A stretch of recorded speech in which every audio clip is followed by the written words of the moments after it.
While heckling is expected at comedy shows, some people take it too far, creating tense situations that comedians aren't afraid to handle. In one of the wildest sets Matt Rife's done, some dude in Chicago apparently thought stand-up meant get up and sprint at the stage. My God, dog, can I help you? Jesus Christ. I mean, my security's on one, dog. While security casually dragged him off with one arm like he was a child, Matt clocked the other security guy, who the fan literally leapt in front of, and did absolutely nothing. I could have been stabbed. He did make it to the middle. You fired for sure. I'm pretty sure I heard you say, there he goes. It's rare to see Jimmy Carr actually lose his cool, but he seemed genuinely annoyed at a group of friends who were causing trouble. Why are you not sitting down? I'm going toilet. Are you allowed to go on your own? You sound like a f***ing idiot. After hitting them with a not-so-subtle call-out, one would think they would shut it down, but they kept going, so he had to once again pause the show. I'm just going to deal with this for 1 second. Guys, you're still standing up, and I think you're talking a little bit too much. You're probably irritating the people around you. So either stop, or we're going to kick you out. It'll be a pain in the ass. Get to the bar. Well, go. You f*** off to the bar then, mate. No. F*** off to the bar now. Security, go up there. Even the heckler's girlfriend caught a stray when Jimmy shut her down so fast it almost felt rehearsed. No, up. Couldn't give a f***, just shush. There's a lovely Australian phrase. Sometimes if a lady's a bit drunk and a bit loud, they'll say, stick a dick in it.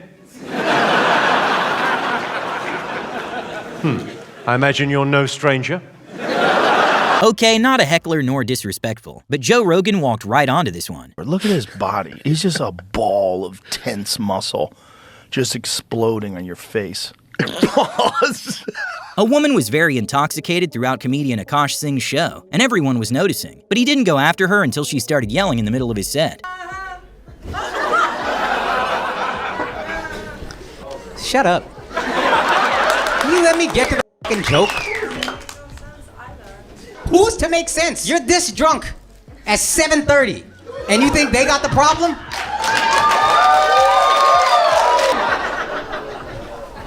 You probably do have more money than me. Bringing up the money would later backfire for the heckler, but then she interrupted the show once again by spilling her drink. Knocked over a drink. I think I know the answer to that question. We could kick her out whenever y'all want. I really don't give a f***. I'll pick up the tab.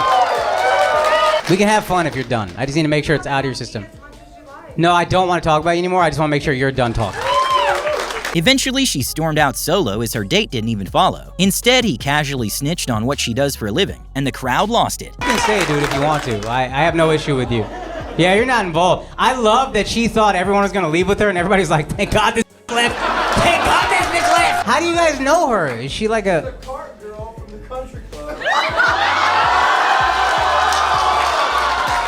never thought I would have such arrogant opinions from such a poor person, you know what I mean? Yeah, she got more money than me. Hey, just because you're around it don't mean you are it, you know what I mean?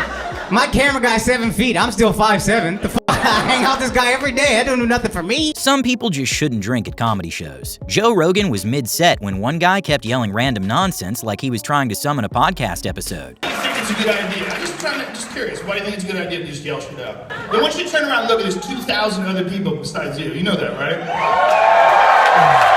And of course, the second he finally gets Rogan's attention, he goes silent. Curious. Why do you think it's a good idea to just yell shit out? Oh, now you're gonna shut up? I'll get you kicked out, motherfucker. You better talk to me now. Don't be a coward. Do you wish that things had gone better and you got the attention that you feel you deserve, but it didn't work out that way? So you just cry out everywhere. Are you one of those dudes where the light turns red and you still want to take that left turn, so you just go into the intersection anyway and people start beeping? Because you don't give a fuck about other people. You think about your own little baby self, you big old grown-up baby. This was the therapy session this guy needed all his life. Also, props to the cameraman for holding that steady. If you can't take a joke, maybe going to a comedy show isn't the best idea. And definitely don't heckle during one. Jeremiah Watkins was mid-bid about potty training when this woman decided to jump in. I guess I'm his comfort when that's happening, right? Some of us, what? Put him on the toilet when he starts to do it. Oh, okay, I'm gonna trust you as a mom. Since she completely derailed the setup, Jeremiah had no choice but to entertain the heckler. How old were your kids when they were potty trained? My youngest was 9 months. By the way, every mom in here is like, well, she's lying. You're 9. She's like, I'm her husband. She's absolutely right. Our daughter was like at 9 months. Potty trained. Oh, by the way, their daughters are dogs, by the way.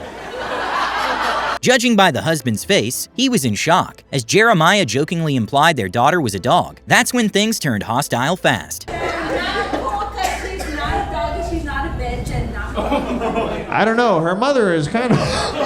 Let's just say they didn't appreciate the quick comeback. I'm actually not talking to you anymore. I think that's what we all wanted. Yeah, I'm not talking to you anymore. Don't call me a bitch. I didn't. I never use those words. I do not call women. I do not call that. Move on to your next bit. The tension started raising in the room, and the crowd started turning on the hecklers as well, in hopes they would leave or at least be quiet. And what? Wait, you want to call me a bitch?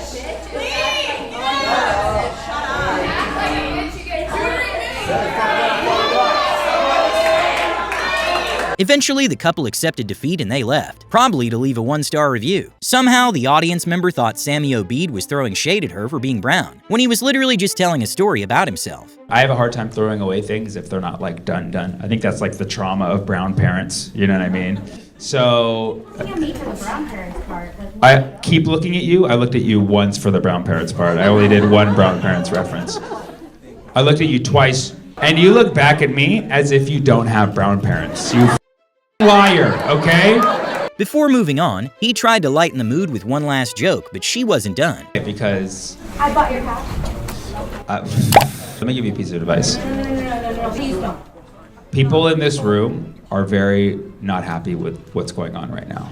You also do have to understand at the live show there's like a little bit of a barrier that needs to happen. You can't interrupt the jokes with your commentary. Elliot! You didn't say any commentary until you said commentary. That's exactly, because remember I was like, because you know with brown parents and you're like, why'd you look at me when you had brown parents? I didn't say, hey, did you notice I'm looking at you? Sammy went full gentle parenting mode, but it was hard to tell if she was a compulsive talker or just really wanted to get roasted, since a few minutes later she jumped in again. I hate having feelings. I hate having a line. It's just like that. I was human and you didn't have to put me down for the entire time. Oh, okay. I knew that was going to come out. I had a feeling. Okay, what's that? I'm an asshole. We love you anyway. Don't turn into a 40-year-old asshole. I've been an asshole my whole life, okay? You liked me, you were a fan of me, and then you came and tried to make the show about you. You're doing it right now. At this point, everyone was getting frustrated and wanting her to leave, and even other fans had to step outside to take a breather from the heckler. I'm actually taking a step outside because I can't stand them very much. I'm sorry, man. I'm sorry. Props to Sammy for handling things like a pro. Isaac Butterfield had the misfortune of running into a full-blown Karen mid-set, and she was determined to earn that title. It all started with a harmless heckle. Contractors. What? What's your name, ma'am? You made the cow noise. Big moo. Huh? Hey, babe, how are you? The interaction was overall friendly, and he got back to his routine when he was suddenly interrupted again. Dudes, though, they don't have anything. And that makes me sad. What? Jeez, you're a... I know. You're like a pterodactyl. Shut up. My God. I know you've been drinking. Please, drive home. But of course, she couldn't stop there. A few more interruptions later, even the audience was done with her and got herself kicked out. Thanks for your $60, you fucking loser.